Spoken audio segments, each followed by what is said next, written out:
Hello again to Bedroom Horror. Fudge, let me. Okay.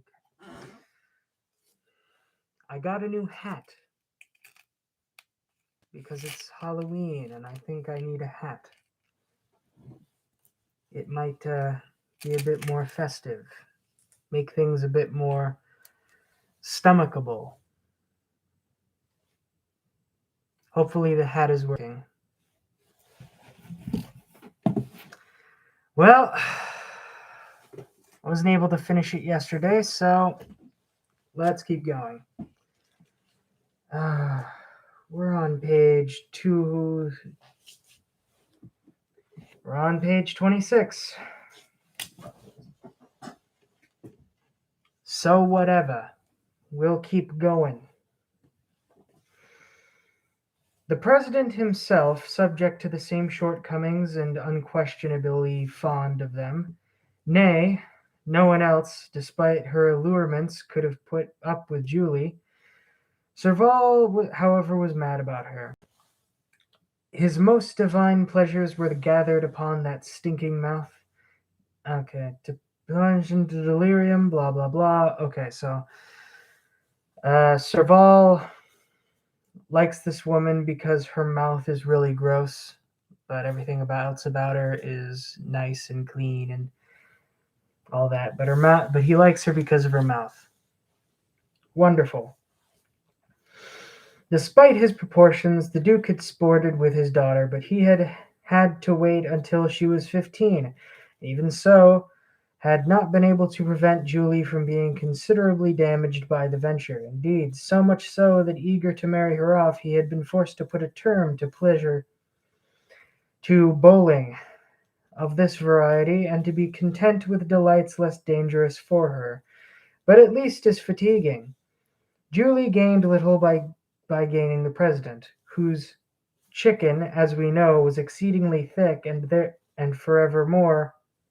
furthermore, however much she was dirty from neglect of herself, she could not in any wise keep up with the filthiness in debauch, such as the one that distinguished the president, her beloved spouse.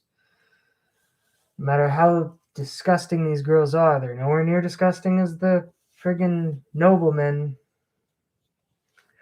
Aline, Julie's younger sister, and really the daughter of the bishop, possessed habits and defects and a character very unlike her sister. She was the most youthful of the four. She had become 18. She had a fetchingly, exuberantly healthy, and almost pert little countenance, a little turned up nose. I think I've read this one already. Blah, blah, blah. She's very cute and very young. These were the 8 principal characters in whose company we are going to be enabled you to live. Good reader, it is time to divulge the object of the singular desires of which we are proposed. It is commonly accepted among authentic libertines that the situations communicated by the organs of hearing are the most flattering, and those impressions are the loveliest. As a consequence, our 4 villains, who were a mind to have voluptuousness implant itself in the very core of their beings as deeply and as overwhelmingly as ever it would penetrate, had to this end devised something quite clever indeed. It was this: after having immured themselves within everything that was best able to satisfy the senses through lust, after having established this situation, the plan was to have been described to them, in the greatest detail and in do over. Every one of debauchery's extravagances, all its divagations, all its ramifications, and all its contingencies, all of what is themed in libertine language its passions. There is simply no conceiving of the degree to which man varies them, when his imagination grows inflamed. Excessive may be the differences between men that is created by all their other manias, by all their other tastes, but in this case it is even more so, and he would also have succeeded in isolating and categorizing and then detailing these follies, would perhaps perform one of the most splendid labors which might be undertaken in the study of manners, and perhaps one of the most interesting. It would thus be a question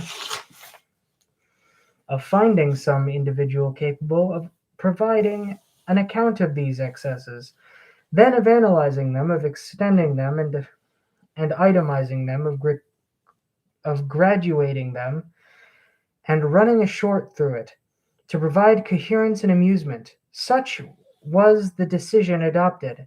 After innumerable inquiries and investigations, they located four women who had attained their prime.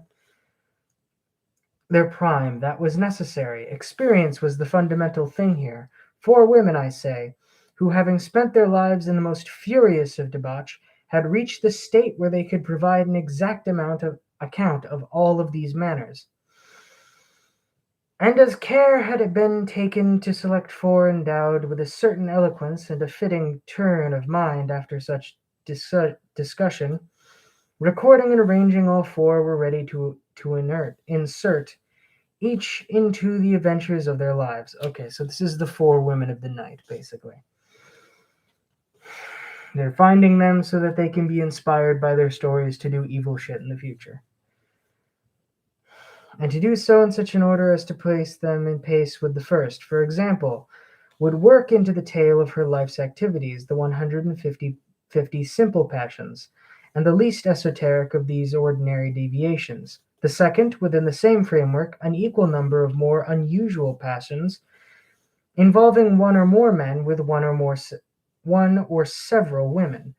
The third was also to introduce into her narration 150 of the most criminal whimsies. We've graduated from passion to whimsy. Okay, cool. And those which most outrage the law of both nature and religion. And as all these excesses lead to murder, and as these murders committed throughout libertinage are indefinitely various and are just as numerous as the occasions upon which libertines' inflamed imaginations adopt different tortures, the fourth was so adorned the events of her life with meticulous report upon 150 assorted examples of them. Okay, so basically, the four women of the night are old women know who have lived so long that they have seen a lot of messed up crap. One of them specializes in simple things, the other in more complex things, the other in illegal stuff, and finally, the final one, who is the eldest, has witnessed death and wine tastings and all that other stuff.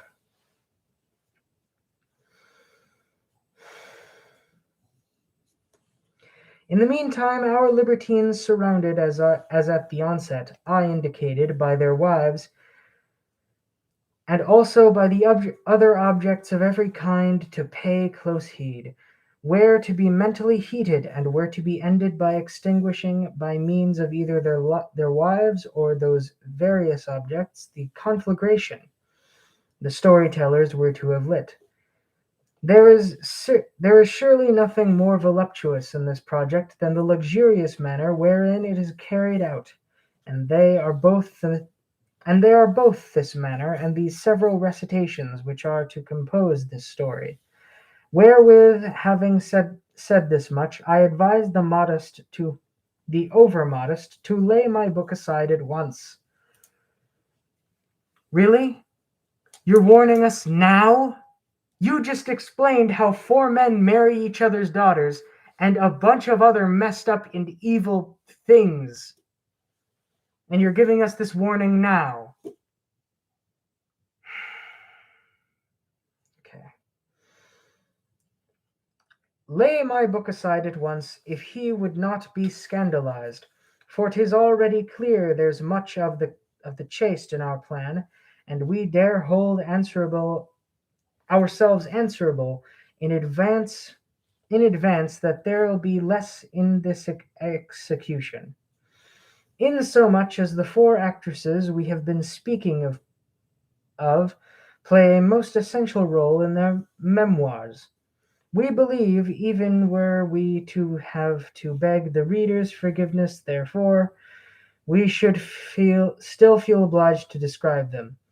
They will narrate, they will act. Such being the case, it is possible that they will remain unknown.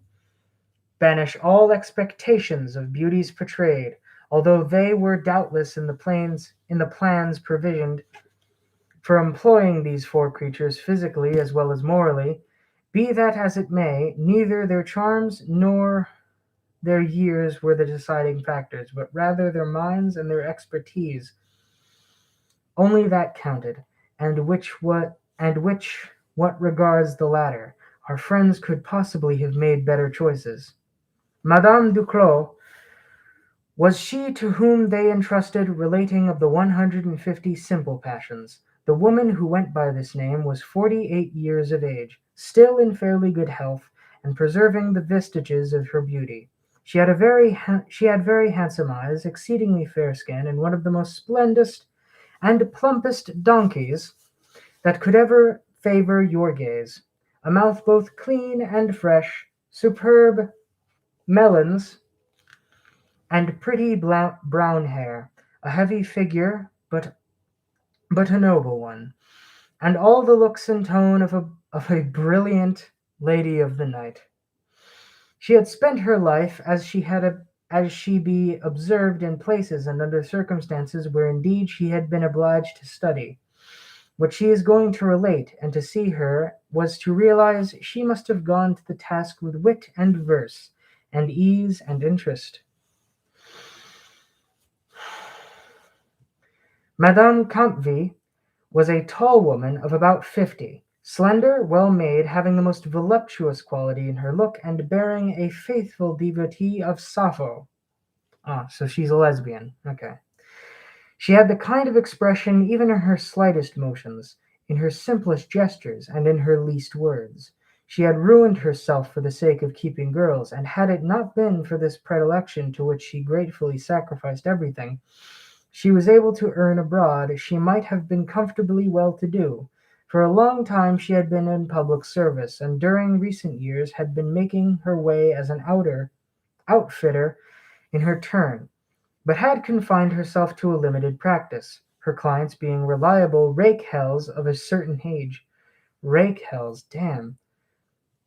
So basically, she could have been wealthy if she had opened herself up more, but she only, she cut her figures in half and only, employed women for because she's a lesbian. Okay, rake hell. Ugh. Never did she receive young men, and this prudent conduct was lucrative, and did something to improve her affairs. She had been blonde, but a more venerable tint, and that of wisdom was beginning to color in her hair. Her eyes were exceedingly attractive, blue; they had contained a most agreeable expressiveness. Her mouth was lovely, still fresh, missing no teeth as of yet. She was flat-chested, but she had a belly which was good, but had never aroused envy. Her mound was rather prominent, and her uh, cat kitty nose, we will say, protruded 3 inches when well warmed. Okay, wow. Tickled is part of her, and one was certain to see her fly into an ecstasy of like no other, and especially if this service was rendered by a female. Her donkey was very flabby and worn from use, entirely soft, wrinkled, withered, and so toughened by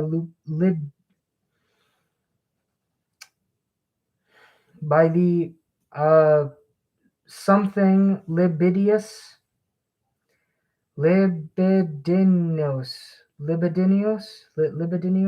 I don't know, customs. She, in recounting her history, will explain to us that one could do everything one wished without her feeling a thing.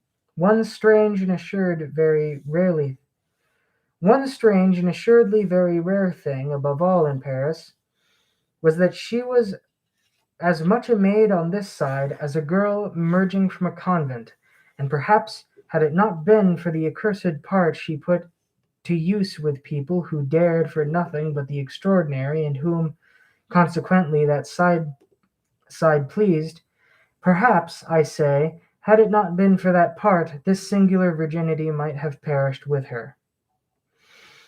Madame Martin, a portly matron of 52, very well preserved and very healthy, and blessed with the biggest and most soft A donkey one could wish for, boasted the precise opposite way of adventure. She had devoted her life to soldering, and was so well familiarized therein she tasted absolutely no joy save thereof. A natural deformity, she also had been blessed with an obstruction. I it doesn't it might go in it might explain later. Having prevented her from knowing any other.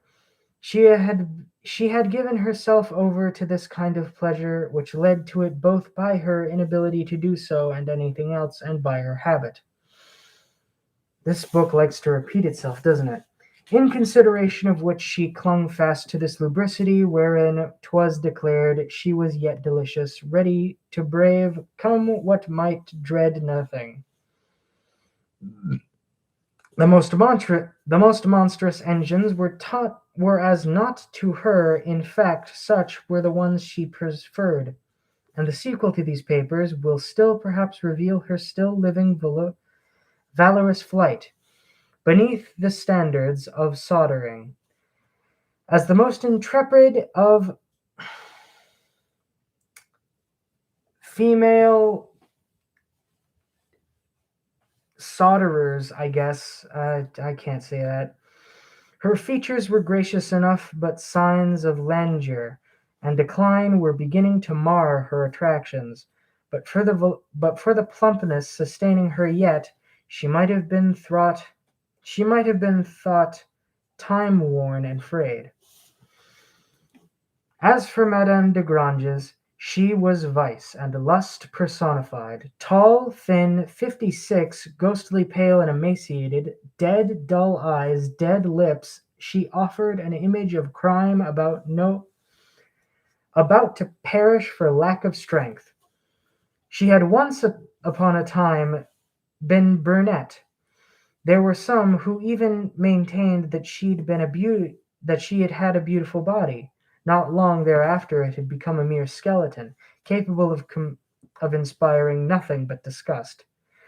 Her donkey, withered, worn, marked, torn, more resembled marbled paper than human skin, and its whole and its mouth was so gaping, sprung, and regross that the bulkiest chickens could, without her knowing a thing, enter the mouth of the donkey dry. By way of crowning graces, this general Cytherean athlete, wounded in several combats, was missing one melon and 3 fingers. She limped, and was without 6 teeth and an eye. We may perhaps learn what order of attacks she had been so mistreated. But one thing is certain: nothing she had suffered had induced her to mend her ways. And if her body was the picture of ugliness, her was the depository of all the most unheard of vices and crimes. An arsonist, a parricide, a solderer, a trebade, a lesbian, I guess, a murderess, a prisoner, guilty of familial bowling, and of non-consensual bowling, of theft, of nipping it in the butt, nipping it in the bud, nipping the bud, I guess, I don't know, and of sacrileges. One might truly affirm that there is not a single crime in the world that this villain had not committed herself, or had others commit for her. Her present calling was procuring.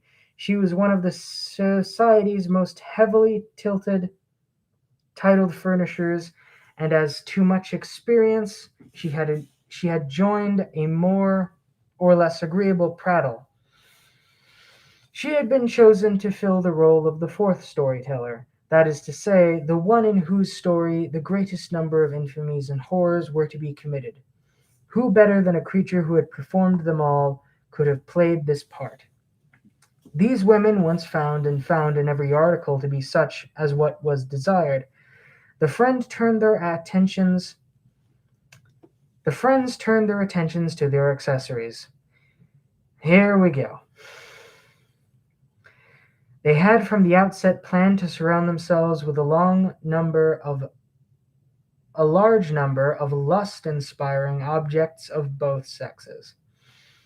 But when it was brought to their attention that the only setting in which the lubricitous roster could conveniently be held was that of the same chateau in Switzerland brought to Dorset, the one in which he had dispatched the little Elvire, when, I say, it was remarked that this chateau of only moderate size would not be able to lodge a great throng of inhabitants, and that, what was more, it might well prove unwise or dangerous to bring along such a host, the list of subjects was trimmed to 32 in all, the story-tellers included, to wit, 4 of that class, 8 young girls, 8 young boys, 8 young men endowed with very big chickens, for the delights of passive soldering, and 4 female servants. But thoroughness went into the recruitment of all of that. A year was devoted to these details, an enormous amount of money too, and these are the measures they employed to obtain the most delicious specimens of all Paris that could offer up the way of 8 little girls, 16 procuresses, each accompanied by 2 lieutenants, were sent into the 16 major provinces of France, while a 17 was occupied within the same work in Paris only. Each of these outfitters were given a rendezvous at one of the Duke's estates, at the outskirts of Paris, and all of them were to appear there during the same week, exactly 10 months after the date of their departure. This was the period they were given to research. Each were to bring back 9 subjects, which came to a total of 153 girls. From which 153 a choice of only 8 was to be made.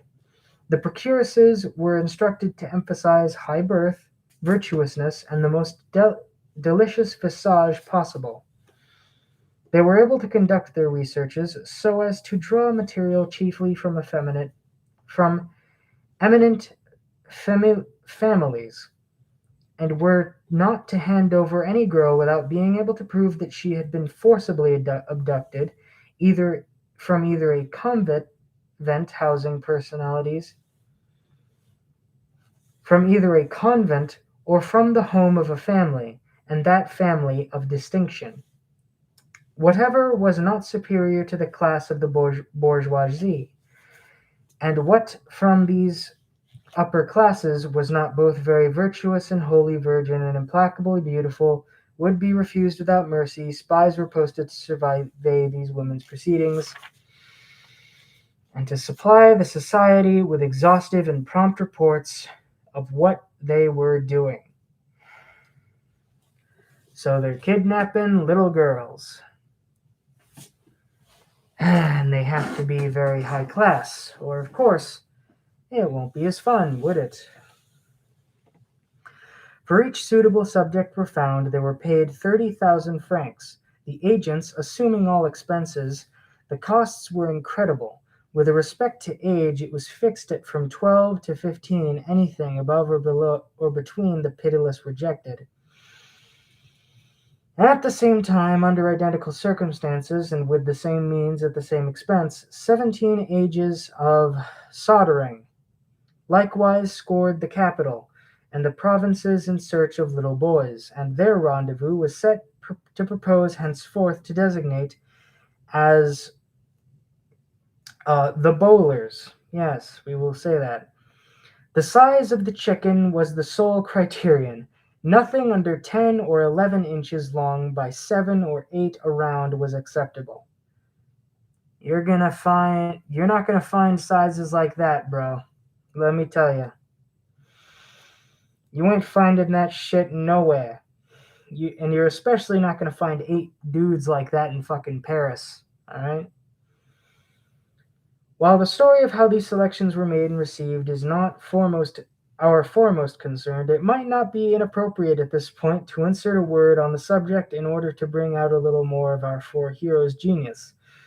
It seems to me that nothing which serves to enlarge the reader's understanding of these figures and to shed a light upon a party of extraordinary as the one we are going to describe can be judged irrelevant.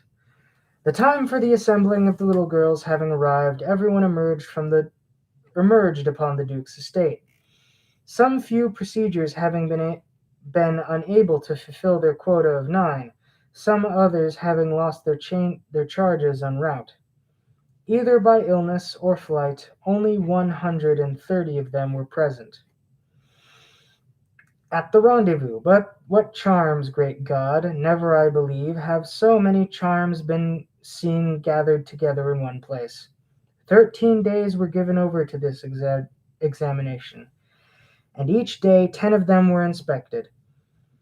The four friends gathered in a circle, and in its middle was placed in the little girl, dressed she had been in the dress in which she had been seized. The procuresses responsible for her capture recited her history. If something of this conditions of hi- If something of the conditions of high birth or virtue were wanting, the inquiry went no deeper. The child was forthwith rejected without appeal and sent on her way and the purveyor lost all that she had been spent in connection with her.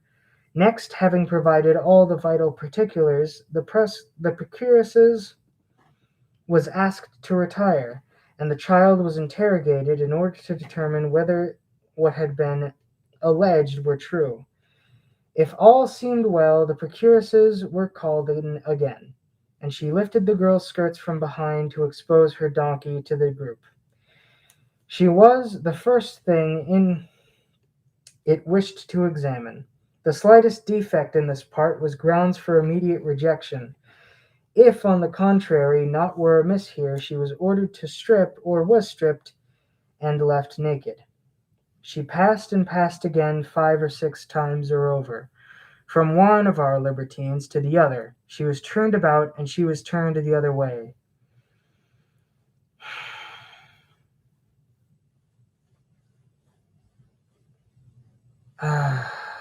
I'm gonna have to figure out new ways of describing this. Let's see. That word can be penciled in because I have pencils on my desk here. And the other ones, yeah, that's probably just gonna be okay. She was turned the other way. She was penciled in, she was handled. They sniffed, they spread, they peeped, they examined the state of the goods as it knew, and what as it new, was it used? But all this coolly and without permitting the senses, illusion to upset any aspect of the examination. This done, the child was led away, and beside her name inscribed upon a ballot, the examiners wrote passed or failed and then signed their names. These ballots were then dropped into a box, the voters refraining from communicating with their other options to one another. All the girls examined, the box was opened. In order to be accepted, a girl had to have our four friends' names in their favor. The acceptance of one name was enough to exclude her instantly. The absence of one name was enough to exclude her instantly. And in every instance, inexorably, as I had said, the unsuitable ones were kicked directly out, set at large, alone and without a guide, save when, as happened, without perhaps a dozen or 4 libertines frolicked with them after the choices had been made and before turning them over to their procuresses. This round resulted in the exclusion of 50 candidates and the other 80 were gone over afresh, but with much greater exactitude and severity. The least defect warranted instantaneous dismissal. One, lovely as the day, was weeded out because one of her teeth grew a shade higher from the gum than the rest.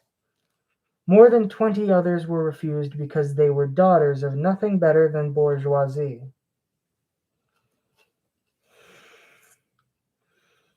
30 were eliminated during the second round, hence only 50 were left.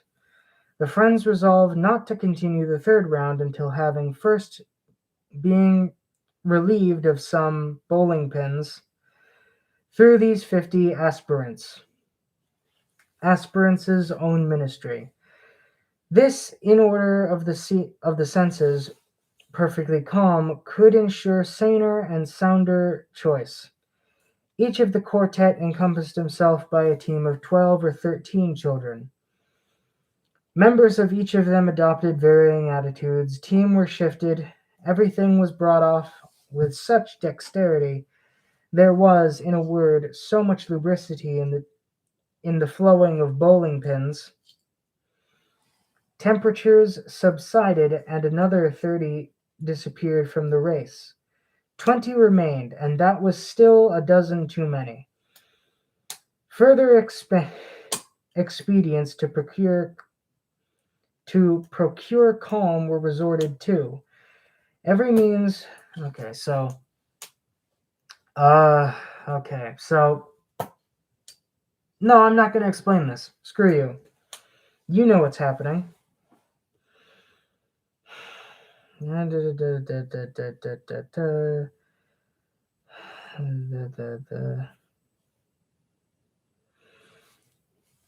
Further expedients to procure calm were resorted to. Every means wherefore one could suppose disgust would be born was employed.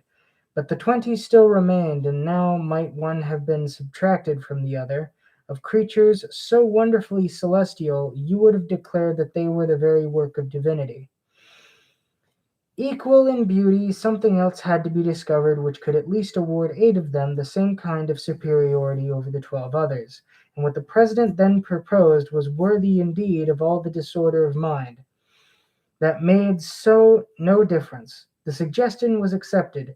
It had to do with finding out which of them could best do something the chosen 8 would be often called upon to do. 4 days sufficed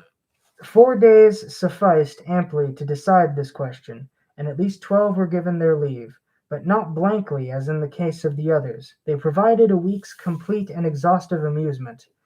They were put into the keeping of the procuresses, who soon made a pretty penny from the night walking, I guess I'll say, of creatures as distinguished as these. As for the successful 8, they were installed in a convent to keep until the day of their departure, in order to reserve until the designated period the pleasure of enjoying them. The 4 colleagues did not touch them before then. I'll not be so foolhardy as to attempt to describe these beauties. They were all of them superior in an equal degree. My brushstrokes could not necessarily be monotonous. I shall be content to give their names, and to affirm that upon my word it is perfectly impossible to describe in any such detail such an assemblage of graces, of attractionness, and perfections that had the nature wished to give the men an idea of what their greatest wisest art can create. And she could not have been presented with them in any other figure. So basically, they're all so pretty, but they're all equally pretty and they're all very identical, so screw it, I'm just going to describe their names.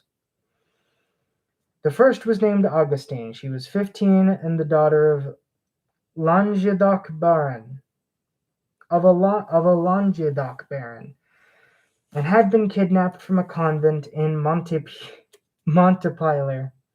Was a Markiplier? The second was named Fanny. She was the daughter of a councillor to the Parliament of Brittany, and had been abducted from her father's own chateau. The third was named Zelmir. Yeah. She was 15 years old. She was the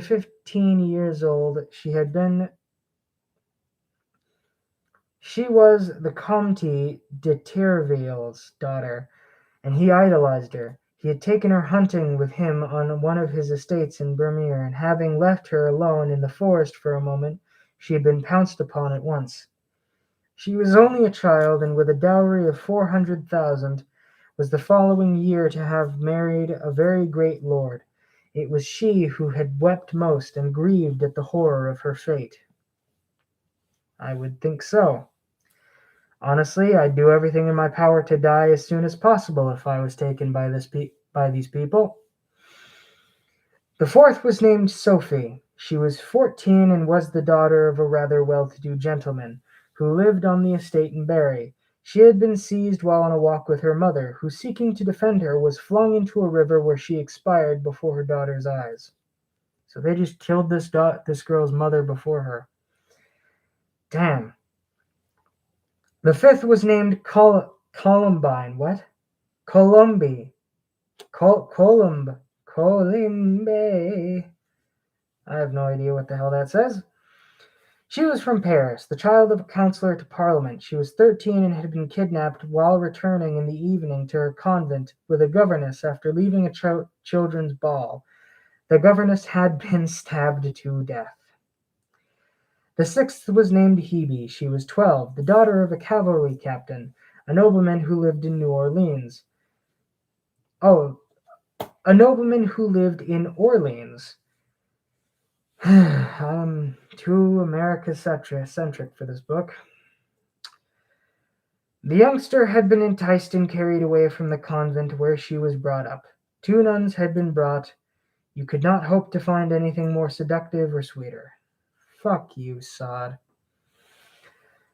The seventh was named Rosette. She was 13 and the child of a lieutenant of Chalon-sur-Saône. Saône.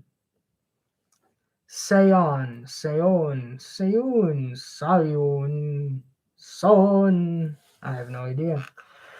Her father had just died. She was with her mother in the countryside near the city and was captured within sight of her relatives by agents disguised as thieves. Why would you disguise yourself as a thief? Isn't that asking to get caught? I don't know. The last was named Mimi or Michette. She was 12. She had been the daughter of the Marquis de Sanang and had been kidnapped by her father's estate in the Bourbonnais, while on the carriage drive which she had been allowed to take with 2 or 3 women with the chateau. The women were murdered. It was remarked that the preparations of these revels cost much money, and many crimes to such people treasure means exceedingly little, and for as much crime as one was then living in an age when it was not of any means probed and punished the way it is nowadays.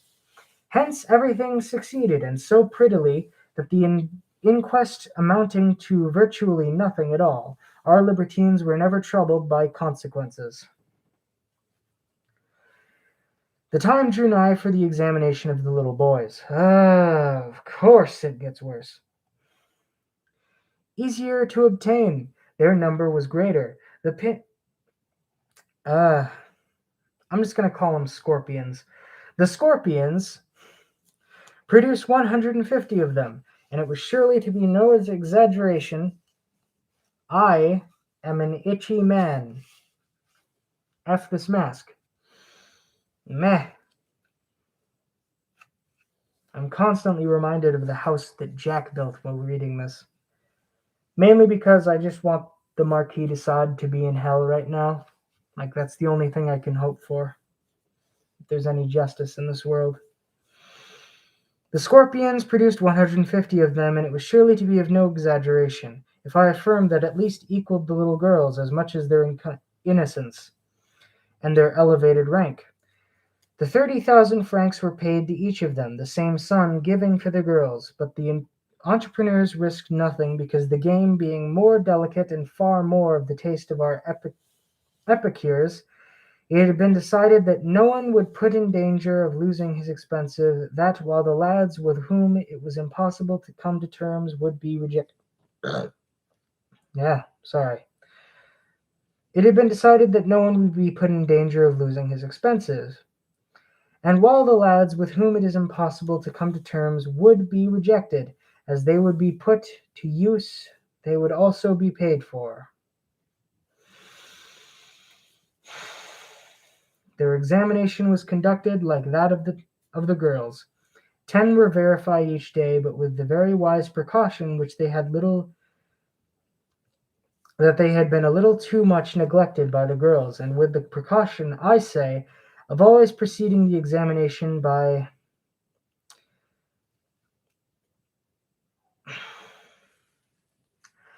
a bit of bowling, arranged with the aid of 10 or more under present scrutiny. The others were half of a mind to bar the president from the ceremony. They were wary of the deprivation of his tastes. They had feared in the selection of the girls, being made the dupes of his accursed predilection for infamy and degradation. He promised to keep himself in check, and if he kept his word, it is unlikely he did so without difficulty.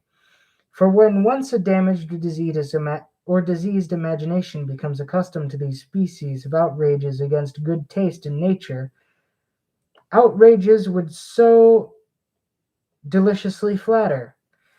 It is outrages would so deliciously flatter it. It is no easy matter to restore such a person to the path of righteousness.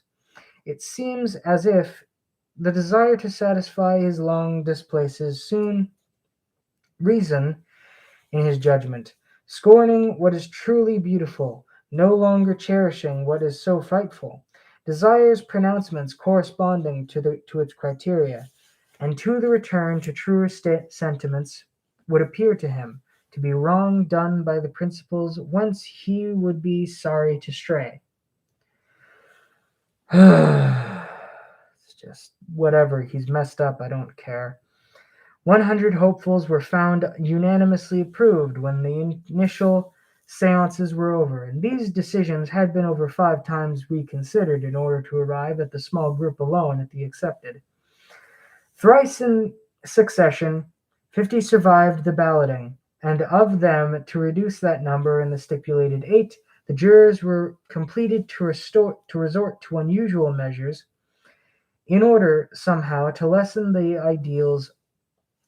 appeal of idols, still glamorous despite everything they had been able to do to them. The ideal occurred to them to dress boys as girls. I need to scratch my nose again. Hold up.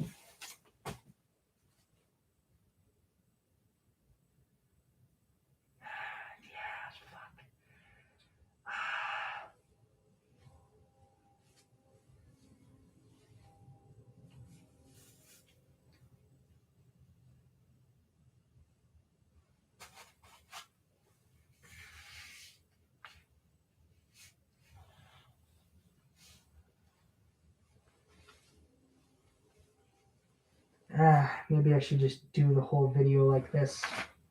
The entire book over here. 25 were eliminated by this trick, which lending to a sex they worshipped the garb of one to which they had become indifferent, deprecated their virtue and ruined almost all illusion. But nothing would alter the voting of the 25 that were left. 'Twas all in vain. In vain they threw their bowling pins about it. In vain they wrote their names upon the ballots at the same moment. They threw their bowling pins around. They scored a perfect game in bowling. In vain they put to use expedient adopted with the little girls.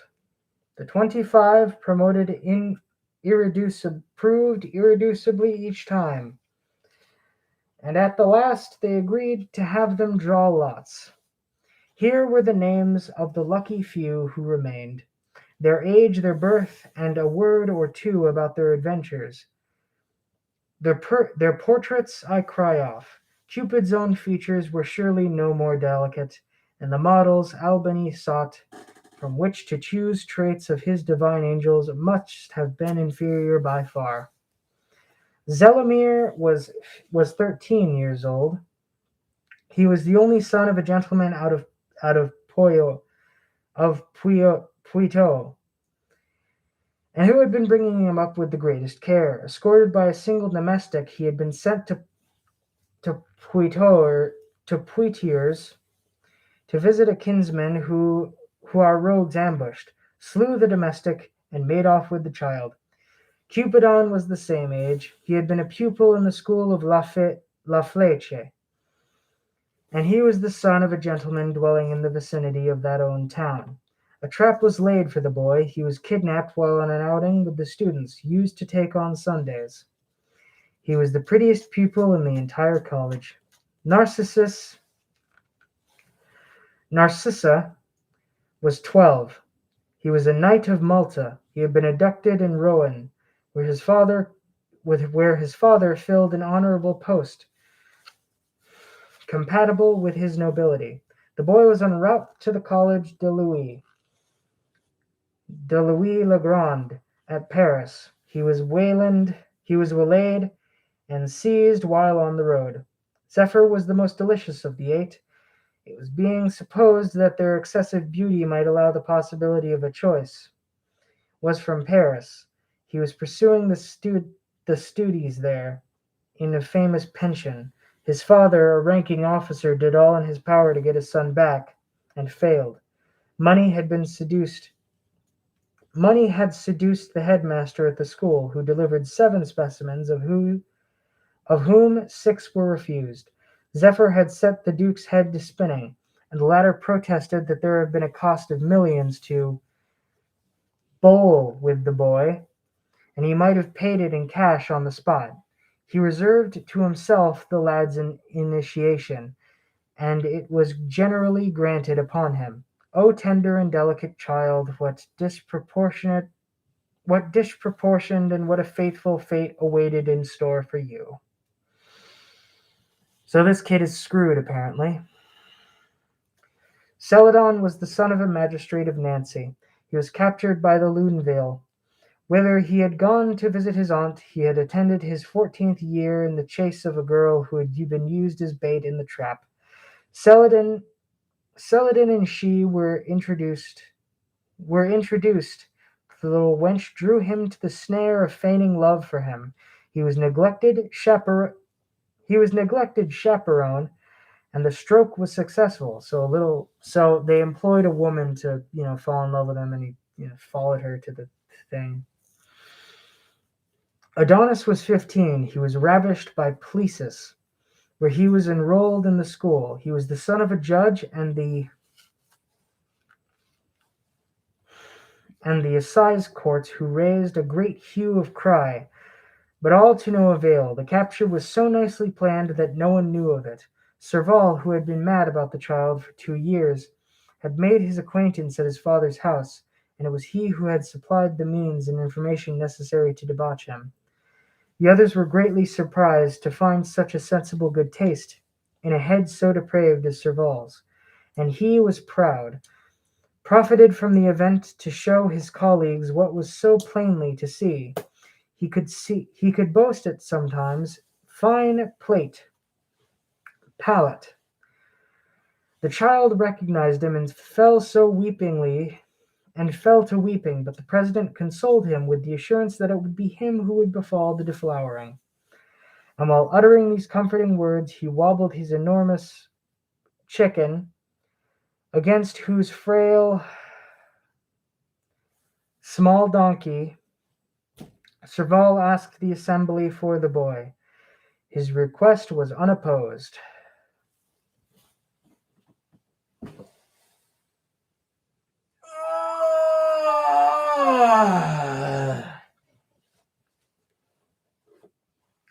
Can't stop now. It gets worse. But it wastes no time, doesn't it? Hyacinth was 14 years old. He was the son of a retired officer living in the city of Champagne. He adored hunting and was taken while afield, his father having been so imprudent as to follow him to set alone. Gaetan was 12. He was kidnapped in Versailles from amidst the page boys at the king's stables. He was the son of a man of countenance from the Nivernais, and was not 6 months prior had been brought to him to Versailles. He was very simply abducted while walking alone avenue de Saint Cloud. He became the bishop's passion, and to the bishop was the prize decreed. Those thus were the masculine deities our libertines prepared for their lubricity. We will see in due time and place the use of which they were put. 142 subjects remained, but whereas they had been much trifling over the 8, there was none with this game, not with the defeated candidates was dismissed, until he had served some purpose. Our libertines spent a month with them in the Duke's chateau, as they were the eve of the setting upon. All were practical agreements were completed. The company had little issue but to amuse themselves until the day of departure. When at the last they were thoroughly fed up with their sport, they fell upon a pleasant means of disposing of what they had provided in it, and that was to sell the boys to a Turkish pirate, a scheme whereby no trace of them would be left, and a part of the cost would be recovered. They were sent in small groups to a place near Monaco. The Turk came to get them and led them off into slavery, doubtless a dreadful fate, but one hereby none the less. Our 4 villains were hugely entertained. And now came the moment of choosing the bowlers. Those of this class who failed to meet the standards were the case of no embarrassment. Being mature and reasonable men, it was enough to pay them for their trouble, their travel expenses, and send them home. The 8 experts who had been contacted to furnish the bowlers had furthermore many fewer obstacles to surmount, since the specifications were by and large concrete, and the conditions made no difference at all.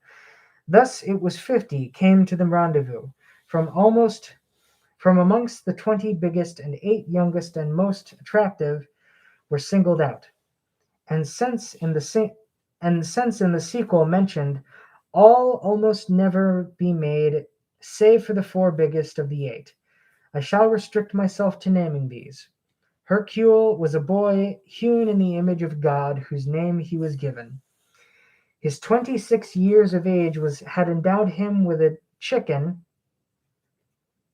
8 1/4 inches around by 13 long. Nothing more beautiful nor majestic had ever been seen. The chicken was almost always upright, and with 8 with 8 squawks. Bagocks, I guess. I don't know. Bagok. Yeah, I'll say that. So tests revealed it would fill a pint measure to the brim. Hercule was also very gentle, very sweet, and had an interesting countenance. Atinois, so named because, like Hadrian's favorite, he had together with the world's prettiest chicken, its most voluptuous donkey, and that exceedingly rare. Antinois wielded a chicken measuring 8 inches in circumference and 12 in length. He was 30 and had a face worthy of his other features. Really? Okay. Donkey Sword lugged chickens so amusingly shaped it was nearly impossible for him to perform soldering without splitting the donkey. Hence came the name. The head of his chicken resembled the heart of an ox. He was 8 3 inches around. Behind it, the neck measured only 8, but was crooked and had a curve. It nearly tore the donkey when penetrating it. And this quality, very precious to libertines, was jaded as ours, had made him singularly sought after.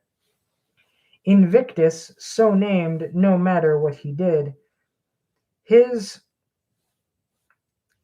standing chicken was perpetual. was furnished with a chicken 11 inches long and 7 and 15 seventeenths inches around. Why are these so specific? Greater ones who had difficulty standing, but had been turned away from to make room for him, regardless of the quantity of bagocks he produced in a day, rose heavenward at the slightest touch. The other four were about the same dimensions and the same shape. The 42 rejected candidates provided a fortnight's entertainment, and after the friends had put them through their paces and worked them to the bone, they were all rewarded and bidden adieu. Nothing now remained of the choice of the four ladies in waiting, and the final stage was without a doubt the most picturesque. The president was not the only one whose tastes were depraved.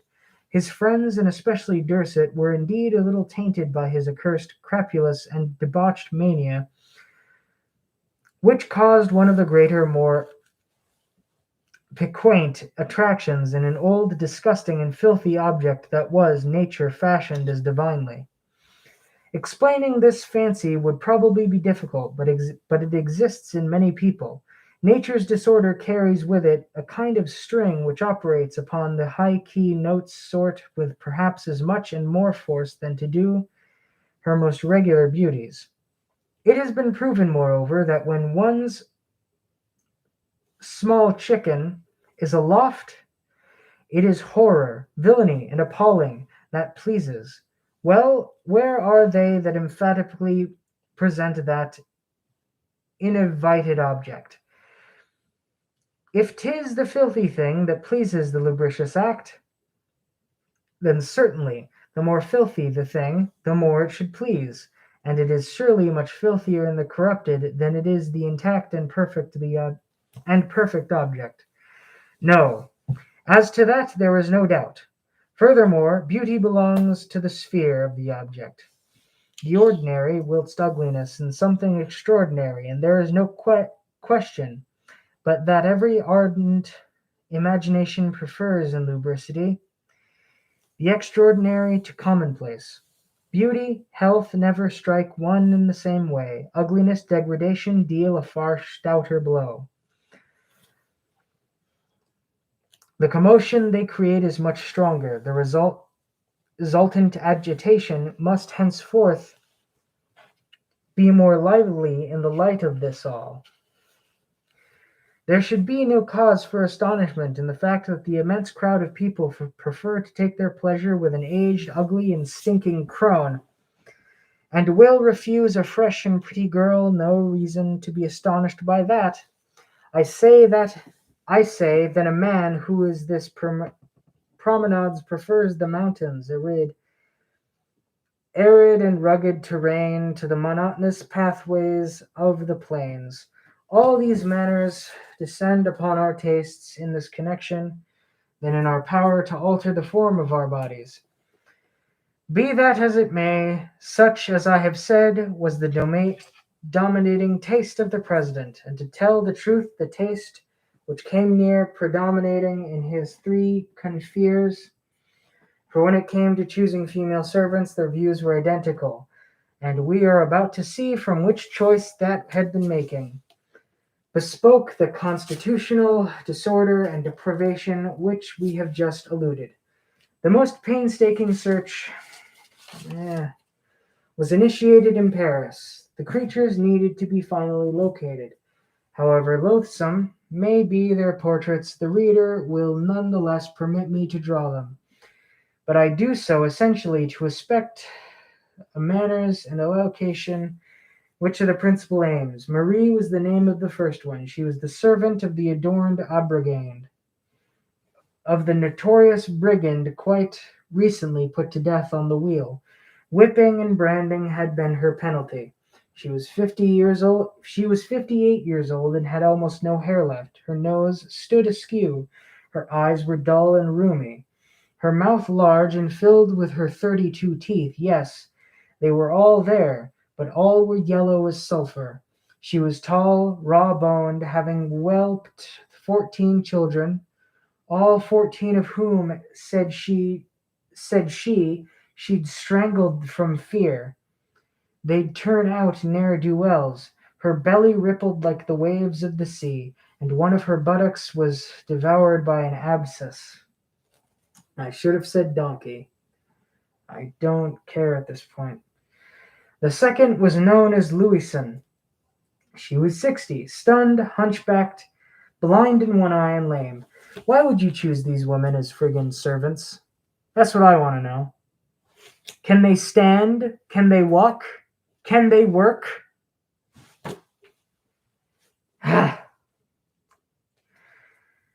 Her skin was still in fairly good repair. She was wicked as the devil and forevermore ready to commit any horror and any extravagance that one could possibly demand of her. Therese was 62. She was tall, thin, clothed like a skeleton. Not a hair on her head was left, not a tooth in her mouth, and from the opening in her body she exhaled an odor capable of flooring any bystander. Her donkey was peppered with wounds, and her donkey cheeks were so prodigiously slack that one could have furled the skin around a walking stick.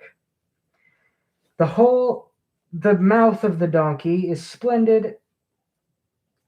splendid, resembling the crater of a volcano. What what for width, and for aroma, the pit of a privy in all her life. Therese declared that she had never once wiped her donkey.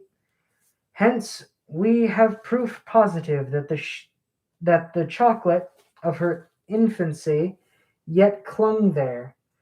As for her kitty cat, it was a receptacle for everything ungodly, of every horror, a veritable sepulchre whose fetidity was enough to make you faint away. She was one twisted arm and limped in one leg. So one of her arms is all weird and messed up, and she limped. The fourth was called Fanchon. 6 times she had been hanged in effigy, and not a crime exists in this world that she had not committed. She was 69. Don't. She was flat-nosed, short, and heavy. She squinted and had almost no forehead.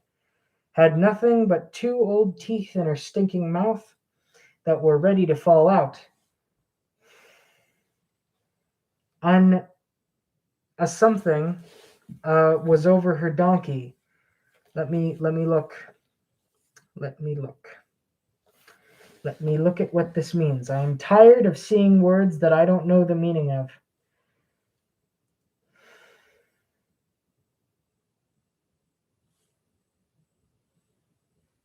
A bacterial of the skin's outer layers, compared to cellulite, another type of skin infection.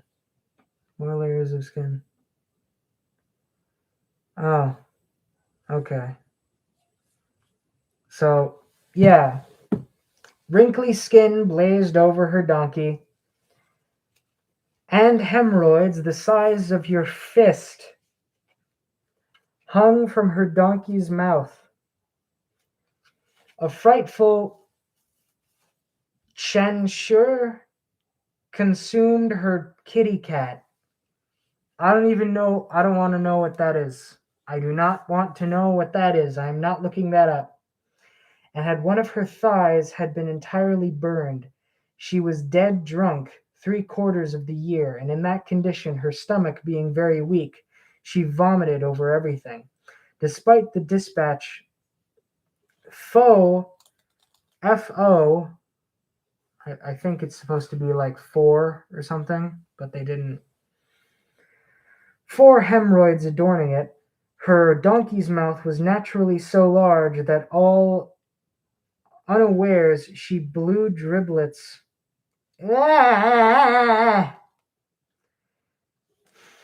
and farts, and often more besides. I was not prepared for that. I should have said something like Coca-Cola or something. Apart from acting as servants in the luxurious recreation place the four friends had in mind, these women were also to lend a hand at the convocations and render all the lubricious servants and ministrations that one might be required of them. As soon as these matters had been decided, and the summer having already begun, they turned their thoughts to the transport of various objects which were during the 4 months sojourn to Dorset's estate, to render its inhabitation and comfortable and agreeable, a vast store of furniture and mirrors of viands and wines and liqueurs and all of that ordered born thinner workmen were sent there, and little by little the numerous subjects were conducted to the chateau where Dorset, who had gone ahead, received lodging, and established them, had arrived. But the moment had come to give the reader a description. But the moment has come to give the reader a description of the renowned temple, appointed for so many luxurious sacrifices, and throughout the projection 4 month season. He will observe with the great care that they had chosen a remote and isolated retreat, as if silence, distance, and stillness were libertinage potent vehicles. And if everything which throughout these qualities instills a religious terror in these senses had necessarily and evidently to bestow additional charm upon lust, we are going to picture this retreat not as it was, but in the state of embellishment and more perfect solitude that resulted in our four friends' efforts. To reach the place one had to get to the Bessel. At the city you crossed the Rhine, across which the road became steadily narrower until you abandoned your carriage. Soon afterwards you entered the Black Forest. You plunged about 15 leagues into it, ascended a difficult, treacherous road that without a guide would be absolutely impracticable. By and by you caught sight of sinister and mean hamlet of coal burners and gamekeepers. There began the territory of Dorset owned, and the hamlet was this. As the little village's population was composed almost entirely of thieves or smugglers, Dorset easily befriended them, and at his order the inhabitants were expressly to adjoin them, and them under no circumstances to allow anyone whomsoever to pass onward the chateau after the 1st of November, the date at which the entire society was assembled in it.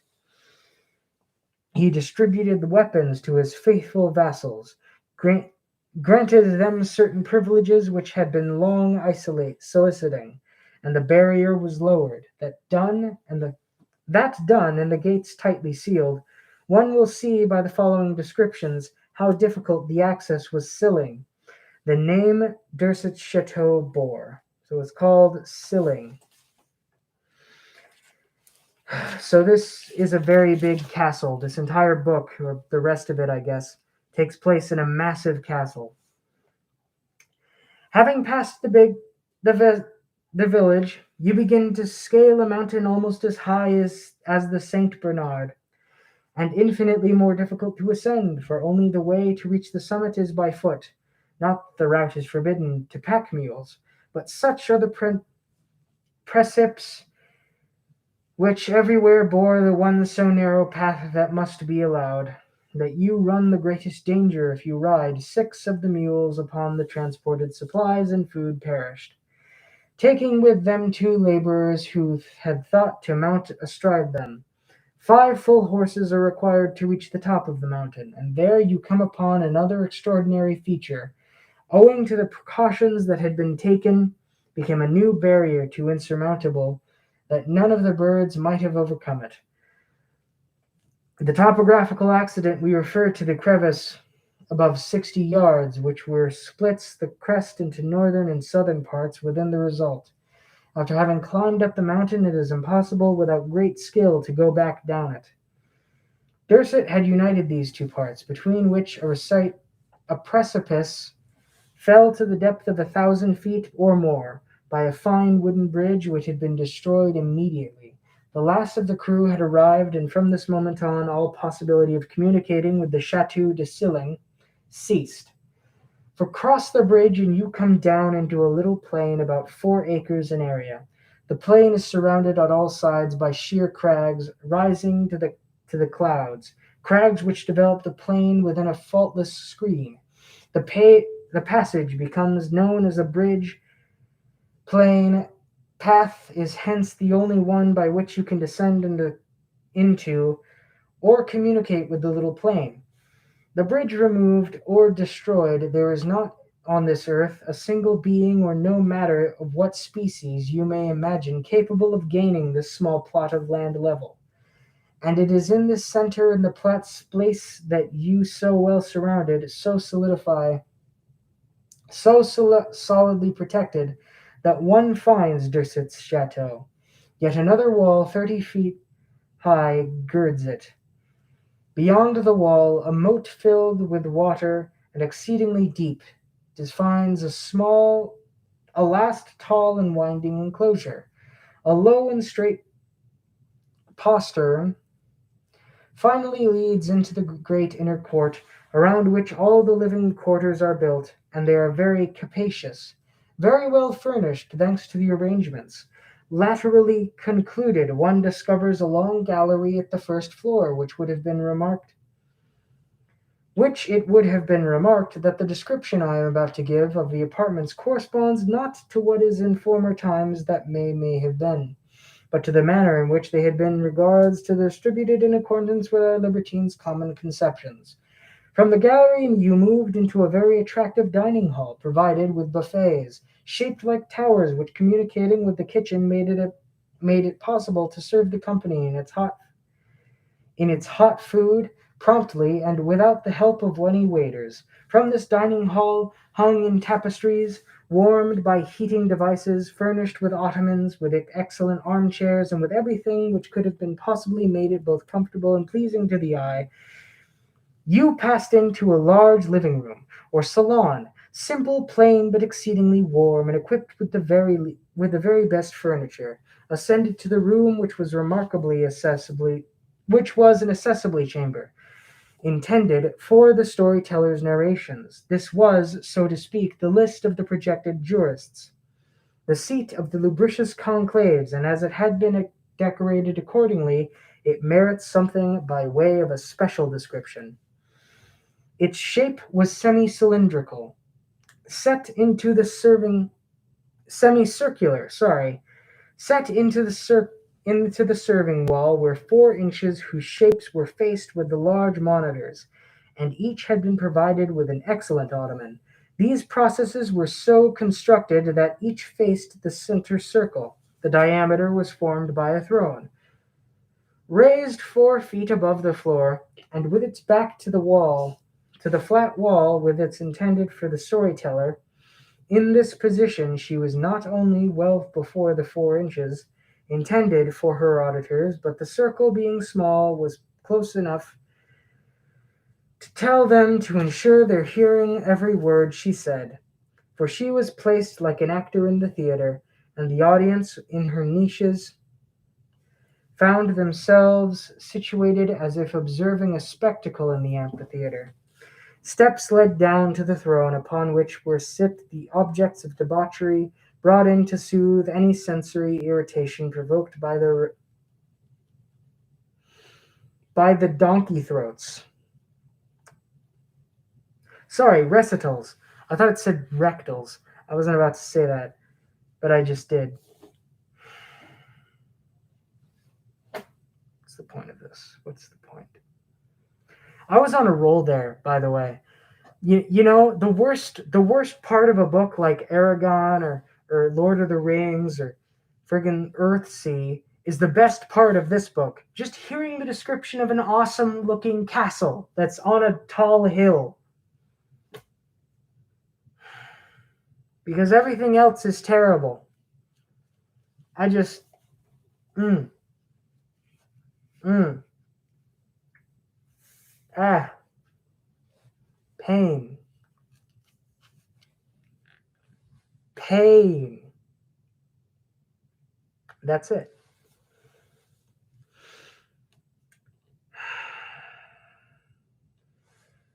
Recitals, recitals, recitals, recitals. And sensory irritation provoked by the recitals. These several tiers, like the throne, were upholstered in black velvet edged with a gold fringe, and these niches were furnished with similar and likewise enriched materials, but in the color dark blue. Ooh, such a difference between black and dark blue. At the back of each niche was a little door leading on to the adjoining closet, which was at times when having summoned the desired subject from the steps, one preferred not to exclude before everyone the delight to which those executions had been summoned that subject. These closets are provided with couches and all the other furnishings required for every other kind of impurity. On the other side, on either side of the throne, an isolated column rose to the ceiling, whose two columns were designed to support the subject in whom some misconduct might merit correction. All the instruments necessary to melting it hung from hooks attached to the columns, and this imposing sight served to maintain the subordination so indispensable to parties of this nature. A subordinate henceforth is born almost all the charm of the voluptuousness in prosecutors' souls. One could walk from the semicircular room directly to the chamber which formed the end of its very long living quarters. This chamber was a kind of boudoir. It was soundproof and secluded, but was very warm within, very dark during the day, and its purpose was for the private interviews and secluded contests for certain other secret delights, which will be unveiled in the sequel. There is no sequel to this. Be quiet. The reach of the other wing, one had to retrace one's footsteps, and one to the gallery, at the end of which an exceedingly handsome chapel was visible. One entered the opposite wing which completed the circuit of the inner courtyard. You discovered a splendid antechamber, adjoined by four superb apartments, each having a boudoir and wash cabinets, splendid Turkish beds, canopied in three colored damasks, and matching furniture adorned these suites, whose boudoirs offered everything and more of the most sensual that lubricity might fancy. These four units, exceptionally well heated and comfortable, were intended for the four colleagues who were perfectly lodged therein. In that same protocols, the stipulated that these wives were to occupy the same quarters, no separate spaces were set aside for them. Is it okay if I just skip past all this? I take it back. The inside of this castle thing is really boring. We're making good headway into the story though, I gotta say. I mean, at least we're a good way into it.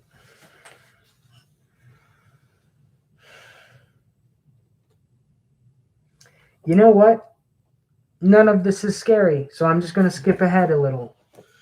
Everything being ready at last, everything perfectly disposed, the subjects installed, the duke, the bishop, Serval and their wives, with the four second-ranking bowlers in their train, set off. Dorset and his wife, together with all the rest, arrived beforehand, and as we have previously noted, and not without infinite difficulty, finally reached the chateau on the evening of the 29th of October. Immediately they crossed it. Dorset had the bridge cut, but that was not all. Having inspected the place, the Duke decided that since all the provisions were within the fortress, and since therefore they had no need to leave it, it were necessary in order to forestall external attack, which was little dreaded, and escapes from within, the possibilities of which were less unlikely in their necessary. I say to have walled shut all the gates, and all the passages whereby the chateau might have been penetrated, and absolutely to enclose themselves within their retreat, as with all besieged chateaux. Citadel. without leaving the least entrance to the enemy, the last egress to a deserter. The recommendation was to put in effect. They barricaded themselves such as to the extent that no longer any trace of the left were exits, and then they settled down comfortably inside. After the provisions we have cited have been taken, the 2 days still remained before the 1st of November were devoted to the resting the subjects, that they might have been made afresh. Appearance at the scenes of debauchery soon to begin, and during the intervals the four friends labored over a code of laws which, as soon as they brought to the perfection cited, was promulgated to those concerned. Before advancing to the matter, it is essential that these articles of governance be made known to the reader. After the exact description we have been given him everything will now have to do more to do than follow the story. Lightly and voluptuously, his mind impeded by nothing, his memory embarrasses by no expedient intrusions. So basically, there's this massive castle, and they bring all of their capturees to the castle, and then they destroy everything behind them so that there's basically no way to get out. And now they created a code of laws that these slaves of theirs, that their kidnapped slaves have to follow, or they'll die or whatever. Statutes. The company shall rise every day at 10 o'clock in the morning, in which time the four bowlers who have been in their duty during the night shall come to pay the friends a visit, and each shall bring a little boy. They shall pass from one bedchamber to another successively. They shall perform as forbidden by the friends' likings and desires, but during the preliminaries, the little boys shall serve only as a tempting prospect. For it has been decided and planned that the 8 maiden little girls, kitty cats, shall remain intact until the month of December, and their donkeys shall likewise remain in bond, as shall the donkeys of the 8 little boys, and until the month of January, at which time the receptive seals shall be broken, in order to allow the voluptuousness to be irritated by the augmentation of desire, incessantly inflamed and never satisfied, a state at which must be necessary, and led to that certain lavish fury the friends shall strive to promote, considering one of lubricity's most highly delectable situations. At 11 o'clock the friends shall repair the quarters appointed for the little girls. In that place will be served breakfast, consisting of chocolate, or of roasts cooked in Spanish wine, or in other appropriate restoratives. This breakfast shall be served by the 8 little girls, naked, aided by the 2 elders, Marie and Louison, assigned to the seraglio of girls, and other 2 elders assigned to that of the boys. If during this breakfast the friends are moved to commit impunities with the little girls, before or after, the latter shall lend themselves thereunto with the resignation prescribed to them, and wherein they shall not be found watching, without severe punishment being the consequence. But it is agreed that at this hour there shall be undertaken no secret or private exercises, and that if a moment's wantonizing be desired, it shall be conducted openly before the public present at the morning meal. These little girls shall adopt the general custom of kneeling at all times, whenever they are to meet a friend, and shall remain thus until told to stand. They, the wives and the elders, shall alone be subject to these regulations, wherefrom the others are dispensed, but everyone shall be bound never to address the friends save as my lord. So they have to be called my lord in order to... Before leaving the girls' apartments, that one of the friends who is invested with the month's stewardship, it is being intended for the place of the month of the first blah, blah, blah, blah, blah. He then, who is the month's residing officer before the leaving of the girls' quarters, shall inspect them all to determine whether they are in the state wherein entriced they have instructed to remain themselves, whereof the elder shall be each morning appraised, and which be determined by the need that exists for them to keep in such and such a state. As it is strictly forbidden to relieve oneself, save in the chapel which has been outfitted and intended for such purpose, and forbidden to go there without individual and specific permission, the which shall be often refused, and for good reason, the month's residing officer shall scrupulously examine each immediately after breakfast. All the girls' water closets, and in the case of the contravention discovered in one of the above designated place, or in the other, the delinquent shall be condemned to suffer the penalty of death. So if they go to the bathroom literally anywhere except for this like one room, they die. So ain't that a kick in the head? The friends shall move from there to the little boys' apartments in order to perform the same inspections, and similarly to pronounce the capital punishment against the offenders. The four little boys who have been that morning with the friends shall now receive them when they enter their chamber, and shall untrouser themselves before them. The other four shall remain standing in attention, awaiting the others, which are given to them. Monsieurs may or may not indulge in pre-bowling activities, like, polishing the pins and all that, with the four that they have not until now during the day, but whether they do shall be done publicly.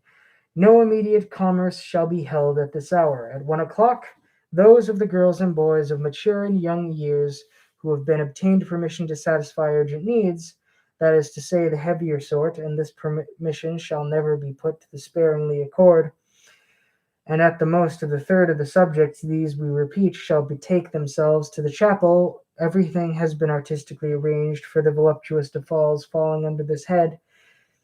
In this very place they shall find the four friends, who shall wait for them until 2 o'clock, and never any longer, and who shall distribute and adjust them as they judge proper of the delights from which they may be moved to taste. From 2 to 3, the first two tables shall be served. They shall dine simultaneously, one of the girls' large apartment, the other in that of the young boys. The three kitchen servants shall serve these two tables. At the first shall sit the eight little boys and the four elders. At the second table, 4 wives and 8 little boys, and the 4 storytellers. During their meal, monsieurs will be pleased to gather to the living room, where they will chat together until 3 o'clock. Just before this hour, the 8 bowlers shall make their appearance here. As they are well clothed and as adorned as it is their power shall be. At 3 shall be served the master's dinner, and the honor to be presented there shall be enjoyed, but none of the 8 bowlers. This meal shall be served by the 4 wives entirely naked, aided by the 4 elders, clad as sorceresses. Okay. A bit late to go LARPing, but alright. To the latter shall fall the task of bringing the plates from the towers, into which the servant on the other side shall be put to them, and the plates which the servants on the other side shall have put them, and shall be handed to the wives, who shall deposit them on the table. The 8 bowlers in the course of the dinner will be at liberty to handle and touch the unclothed bodies of the wives in whatever manner that they wish, without the said wives being permitted to refuse or defend themselves. The bowlers will even be able to go to the point of employing insults and making their chickens stand by apostrophizing with them at the invectivities they see fit to pronounce. The friends shall rise at the table at 5, and at which time these monsieurs only, the bowlers shall retire until the hour of the general assembly.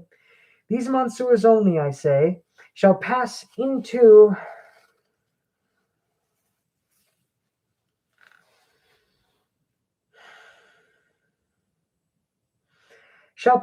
the salon with the 2 little boys and 2 little girls who shall be changed each day, shall, in a state of nudity, serve them their coffee and liquor.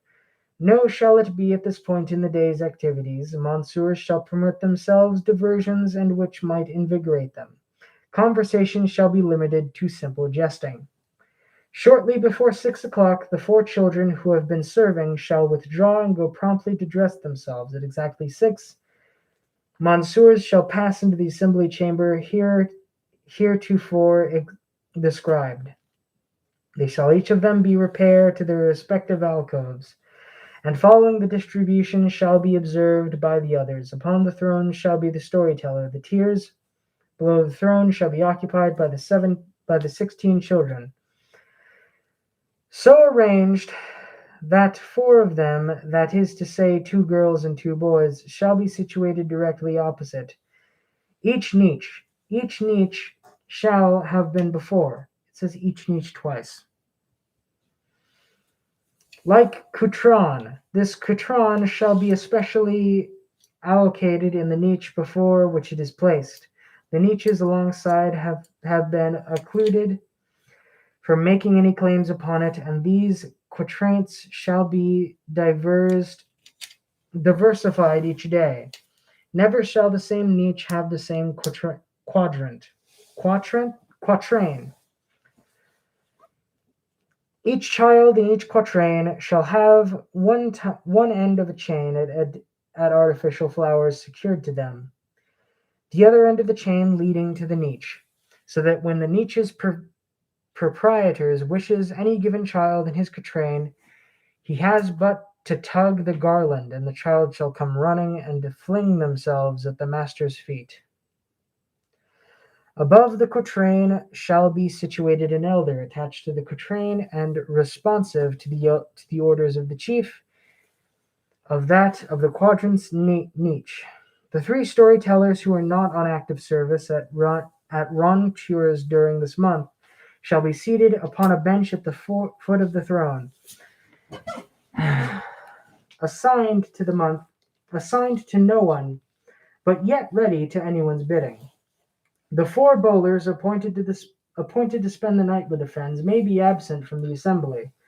They shall be in their rooms, but busy grooming themselves for the coming night, at which time great feats shall be regularly expected of them. With respect to the 4 orders, they shall be at each other's feet of one of the friends who shall be in his niche, and upon the couch beside, the one of the wives whose turn it is to be with any of the given husbands. This wife should be at all times naked. The bowler shall wear a close-fitting singlet and shorts of taffeta, pink in color. The storyteller shall be attired at the elegant courtesan as shall be her 3 companions. The little boys and little girls in the quatrains shall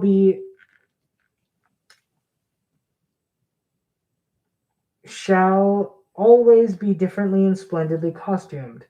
1 quatrain in Asiatic style, 1 in Spanish, another in Turkish, and a 4th in Greek. And on the following day otherwise, all these costumes shall be taffeta or lawn. At no time shall the lower half of the body be discomfited at any raiment, and the removal of a pin shall suffice to bear it completely. As for the elders, they shall alternately interpret the graye, nuns, fairies, sorceresses, and upon occasion widows. The doors to the closets, continuous to the niches, shall be kept by a warm. I'm sorry I'm not speaking to you guys more often, but this speaks for itself. It's just boring at this point. There's nothing really going on, it's just meh. 4 candles shall burn in each of the closets in the 50 auditoriums.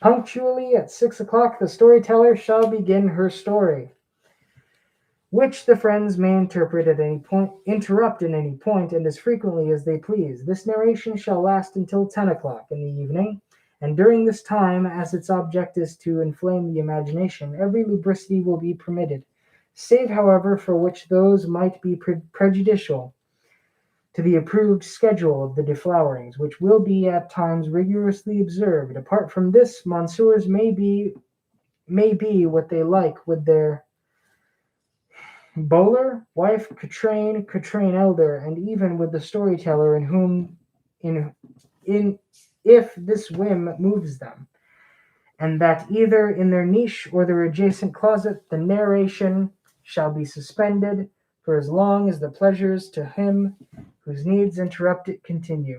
And when he still have done and be sated, the tale shall be resumed. The evening meal shall be served at 10.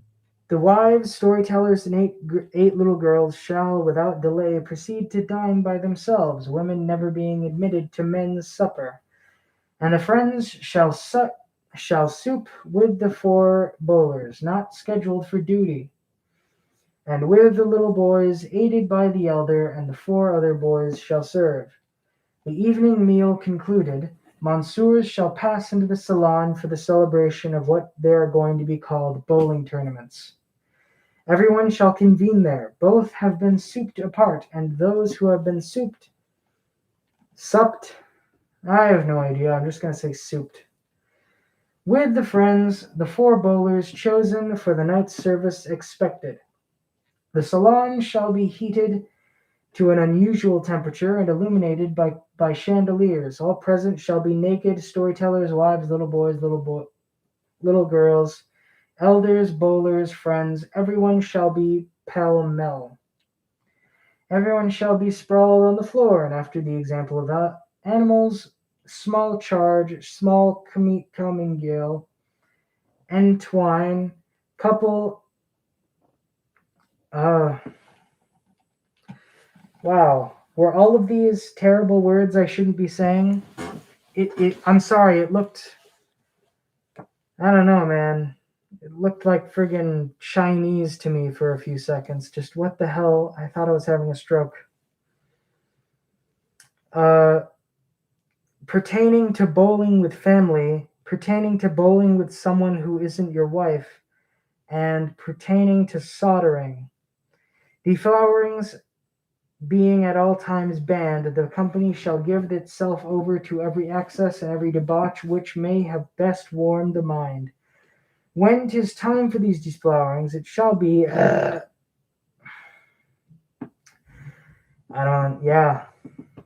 went to the Subway. I needed something to make myself feel better about today. It shall be at this moment and in these circumstances that all those operations shall be performed, and once a child shall be initiated, it shall be available for every enjoyment in all manners and at all times. The bowling tournaments shall cease at precisely 2 in the morning.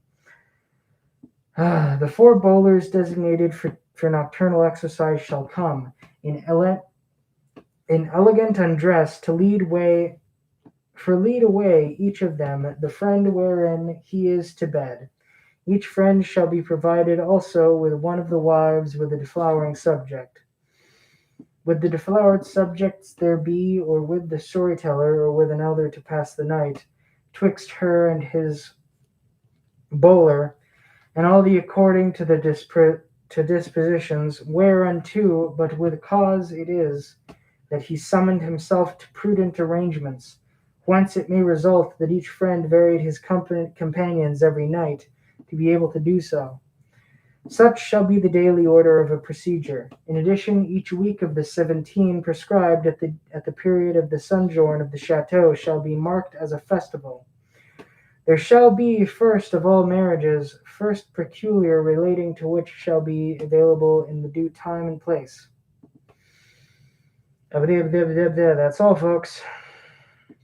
But at the first of these matches shall be made between the youngest of the children, who are not able to consummate them. They will in no wise disturb the schedule establishments for the deflorations. Marriages between adults being of post-defloratory. Their consummation will damage nothing, since in acting the friends shall be enjoying only what has already been enjoyed. The four elders to be held answerable to their behavior of their four children shall, when it is faulty, report it to the month's preceding officer, and each Saturday they will pick another common meting out of punishments. At the time of the bowling tournaments, an exact list accumulating delinquencies shall be kept until then.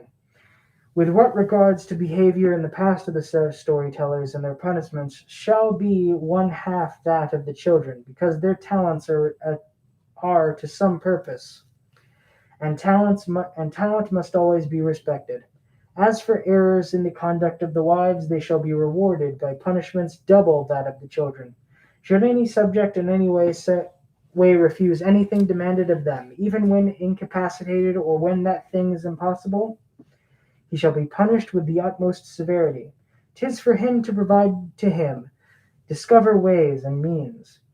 The least display of mirth, or the least evidence given to disrespectful or lack of submission during the debauch activities, shall be esteemed one of the greatest faults, and shall be given one of the most cruelly punished.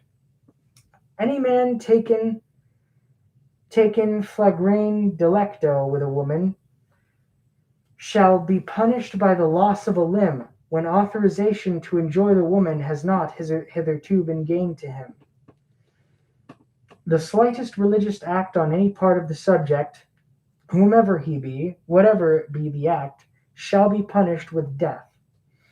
Monsieurs be expressly adjoined at the gathering to employ none but the most lavish language, remarks indicative of the greatest debauchery, and expressions of the filthiest and most harsh of the most blasphemous.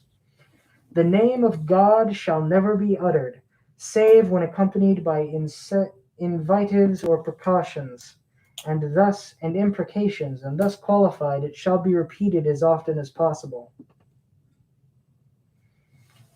With respect to their tone, it shall be at all times exceedingly brutal, exceedingly harsh, and exceedingly imperious when addressing the wives and the little girls, but wheedling, whorish, and depraved when addressing the men, whom the friends, by adopting with them the role of women, shall regard as their husbands. This is just weird. But it gets worse. Any friend who fails to comply with one of these articles, or who may take it into his head to act in accordance with a single glimmer of the common sense of moderation, and above all to spend a single day without retiring dead drunk to bed, shall be fined 10,000 francs. Whenever a friend experiences the need to relieve himself heavily, a woman from the class he considers fitting shall be obliged to accompany him, to attend to those duties. He shall, during this activity, indicate to her.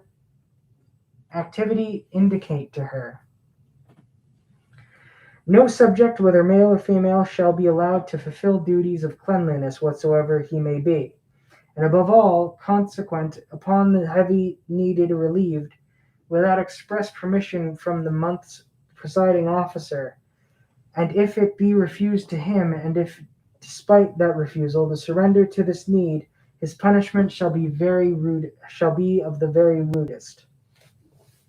So they're not even allowed to clean themselves. They're not allowed to take showers, and they're not allowed to wipe. Jeez. The four wives shall be given no prerogatives of any kind over the other women. On the contrary, they shall be at all times treated with the maximum rigor and inhumanity. They shall be frequently employed upon the vilest and most painful enterprises, such is the example of the cleaning of the private and common privies. Establishing in the chapel, these privies shall be emptied once every week, but always by them, and they shall always be severely punished if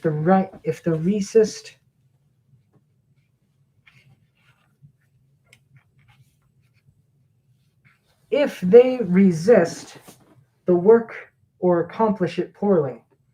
Should a subject attempt evasion while the assembly is sitting, he shall be punished by death immediately, whomsoever they may be. The cooks and their assistants shall be respected, and those of the friends who violate this article shall pay a fine of 1,000 gold louis. With regard to these fines, they shall be specifically employed upon the return to France, for the initial expenses incidental to the new party, either in this same kind or in another. These affairs being settled of the regulations published on 30th of the Duke, spent the morning and the 31st inspecting everything, having the statutes repeated aloud and scrupulously examining the premises to whether they were expecting to assault or favorable to escape. Having concluded that one would have to have wings or the devil's powers to get out or in, he reported his findings to the society, and devoted the evening to haranguing the women. By his order they were convoked in the auditorium, and having mounted that kind of tribune or throne intended for the storyteller, here were more or less the speech delivered to them. So all of the captives were put into an auditorium, and now they're giving a speech to them.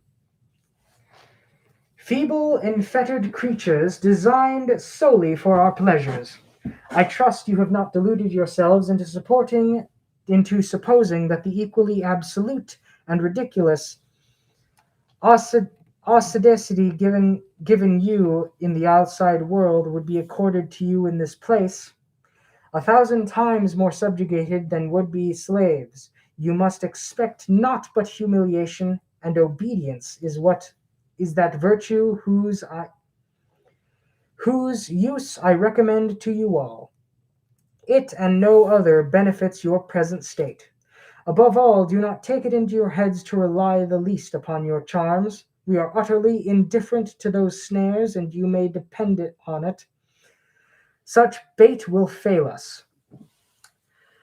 Ceaselessly bear in mind that we will make use of you all, but that not a single one of you need beguile yourself into imagining what she is able to inspire any feeling of pity in us. Roused in fury against the altars, we have been able to snatch from us some few grains of incense. Our pride and our libertinage shatter upon as soon as the illusion has satisfied our senses, and contempt, almost always followed by hatred, instantly assumes the preeminence hitherto.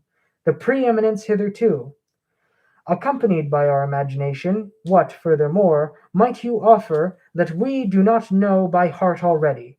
What will you tender us that you shall not grind beneath our heels?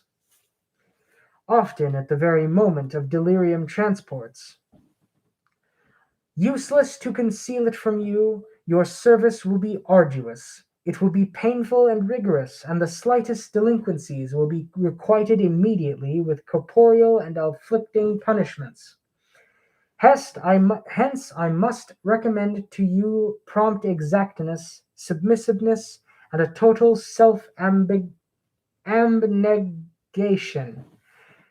abnegation, that you be enabled to heed naught but our desires. Let them be your only laws. Fly to do their bidding and anticipate them. Cause them to be born. Not that you have much to gain by this act, but simply because by not observing it you will have a great deal to lose.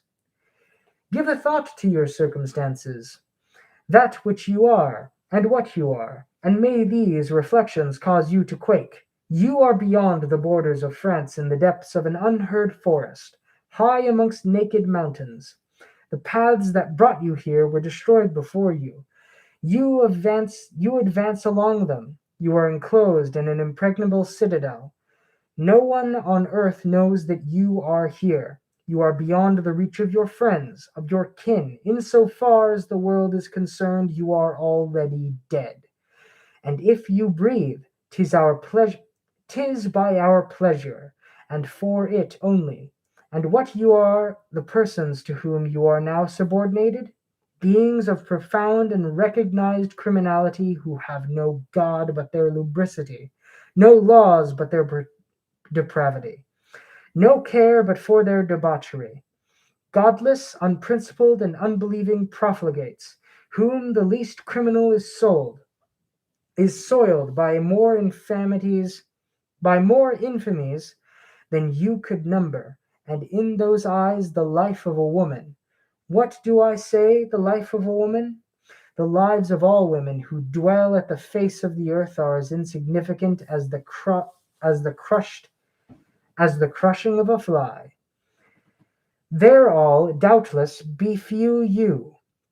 Without the flutter of an eyelash, lend yourselves to them all, and faced with them it may be.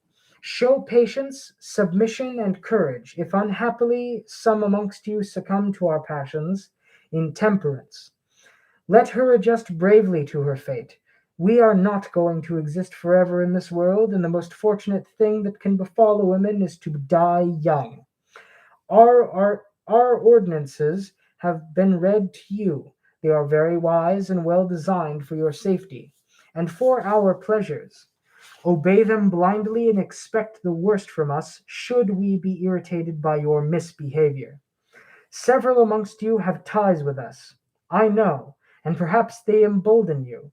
Perhaps you hope for our indulgence on this account. You would be most gravely mistaken.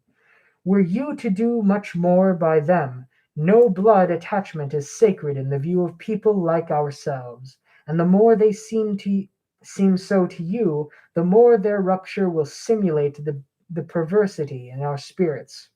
Daughters, wives, it is to you, then, I address myself at present. Expect us to grant you no prerogative.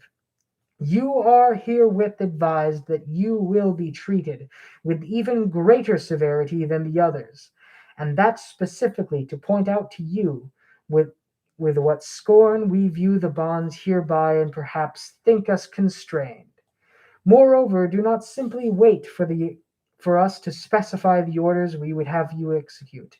A gesture, a glance, often simply one of our internal feelings will announce our desire, and you will be harshly punished for not having divined it, as you would be here with you, after having been notified to ignore that desire or flout it.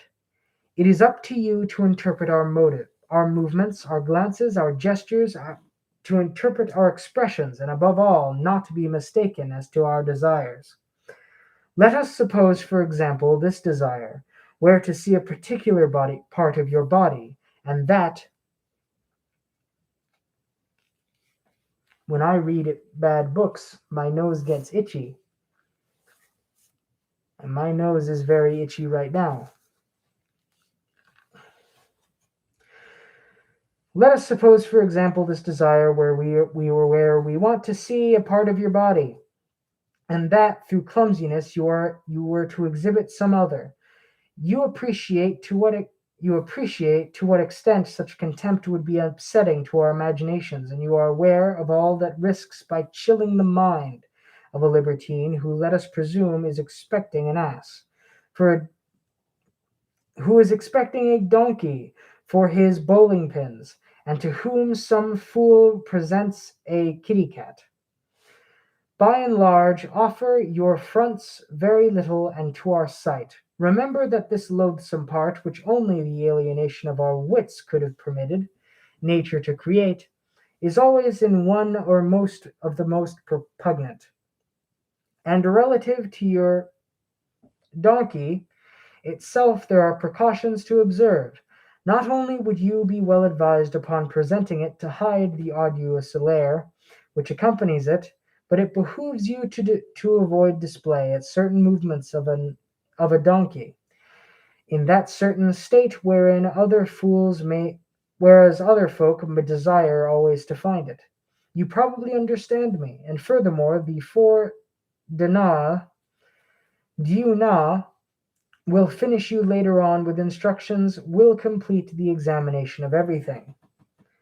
In short, shudder, tremble, anticipate, and obey, and with that, if you are not very fortunate, perhaps you will not be completely miserable. No intrigues amongst you, no alliances, none of that ridiculous friendship between the girls which will be softened the heart in one sense, in another renders it more ill-tempered and less disposed to the one and simple humiliation to which you are fated by us. Consider that it is not at all human beings we behold you, but exclusively as animals. One feeds in return to their services, and one who withers with blows when they refuse to be put to use. You have seen what stringency you are forbidden. Anything resembling any act of religion whatsoever, I warn you. Few crimes will be more severely punished than this. It is only too well known that in your midst there are yet a few tools unable to bring themselves to adjure in this infamous God and abhor his worship. I would have you know that these imbeciles will be scrupulously examined, and there is no extremity that they will not suffer who are so unlucky to be taken in the act. Let them be persuaded, these stupid creatures. Let them be henceforth be convinced in this world that they are not 20 persons today who cling in this mad notion of God's existence, and that the religion he invokes is nothing but a fable, ludicrously invented by cheats and impostors whose interest is deceiving us only to clear at the present time. In fine, decide for yourselves whether there is a God, and whether this God has any power. Would he permit the virtue which honors him? And would you profess to be sacrificed to vice and libertinage as it is going to be? Would this all powerful God permit a feeble creature like myself, who would face to face with him be a mite in the eyes of an elephant? Would he, I say, permit this feeble creature to insult him, to flout him, to defy him, to challenge him, to offend him as I do now, wantonly at my own sweet will at every instant in the day? That's it. This sermon concluded, the Duke descended from the chair, and with the exception of the four elders and the four narrators, who knew very well they were there as sacrificers and priestesses rather than as victims, except for those 8 individuals, I say, everyone burst into tears, and the Duke, not much touched by the scene, left those enacting it to jabber, and complain to each other, in perfect certainty the 8 spies would render a thorough report of everything, and off he went to spend the night with Hercule, the member of the troop of bowlers who would become the most immediate intimate favorite in the capacity of a lover, little Zephyr still having as a mistress the first place in his heart. In that upon following morning, according to complete final arrangements, went soundly to sleep. And on the morrow, at the stroke of 10, the curtain rose upon a scene of libertinage which had to continue unimpotent, in strict compliance with the prescription, and until, including, the 28th day of February. And now, friend reader, you must prepare your heart and mind for the most impure tale that has ever been told since our world began. A book the likes of which we are met with neither amongst the ancients nor amongst the moderns. Fancy now all pleasure-taking either sanctioned by good manners or enjoyed by that fool you speak incessantly, of whom you know nothing and whom you call nature. Fancy, I say, all that his modes of taking pleasure with the expressly will be expressly excluded from this anthology, and by whenever pre-adventure you do indeed encounter them here, they will always be accompanied by some crime or colored by the infamy. Many of those extravagances you are about to see illustrated will doubtless displease you. Yes, I am well aware of it. But you are amongst them a few which will warn you in the point of costing you some bowling pins. And that, reader, is all we ask of you. If we have not said everything, analyzed everything, taxed us with not the particularity for you, expect us as we have jested what suits you best. Rather, it is up for you to decide to take what you please and leave the rest alone. Another reader will come and do the same, and little by little, everyone will find himself satisfied. It is the story of a magnificent banquet. 600 different plates offer themselves to your appetite. Are you going to eat them all? No, surely not. But this prodigious variety enlarges the bounds of your choice, and delighted by this increase of possibilities, it surely never occurs to you to scold the amphitryon who regulates you. Do likewise here. Choose and let the rest lie without declaiming against the rest simply because it does not have the power to please you. Consider that it will enchant someone else, and be a philosopher. As for the diversity, it is authentic, and you may be sure of it. Study closely that passion which to your first consideration seems perfect to resemble another, and you will see what difference does exist, and that, however slight it may be, it possesses precisely that refinement, that touch, which distinguishes and characterizes the kind of libertinage wherein we are about to be involved. We have, moreover, blended these 600 passions into the storyteller's narratives.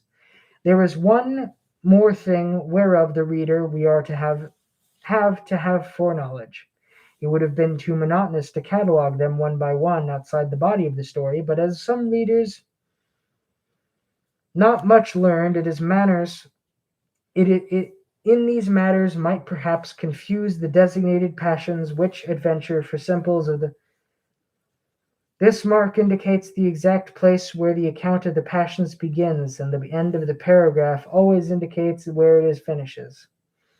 As but numerous personages participate in the drama of the kind, notwithstanding the care we have taken in the introduction to describe and designate each one, we shall provide an index which will contain the name and age of every actor, together with a brief sketch of them all, so that should the reader, as he moves along, encounter what some seems to him to be unfamiliar, he will merrily be turned back to his index, and it will be little aid to his memory, suffice it not, to the more thorough portraits given earlier.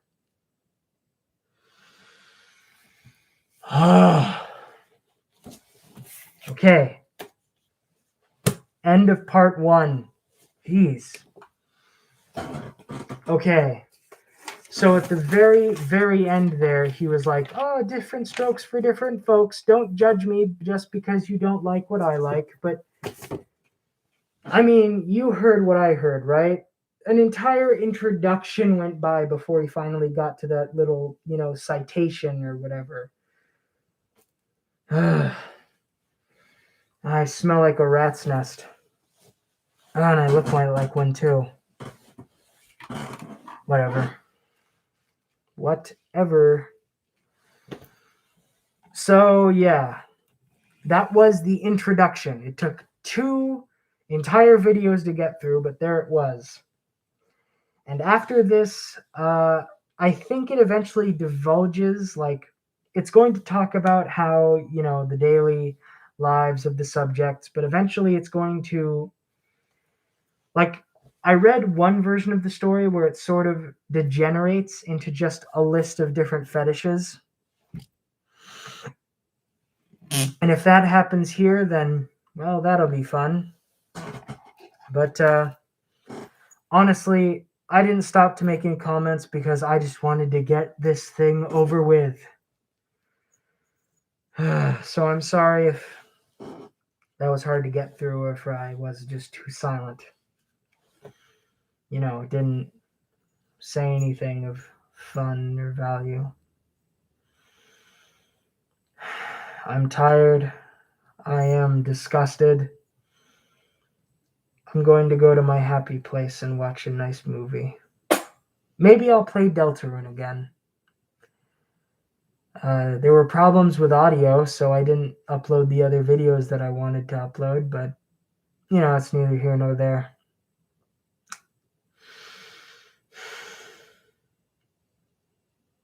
End of stream. Goodbye. Goodbye. Goodbye.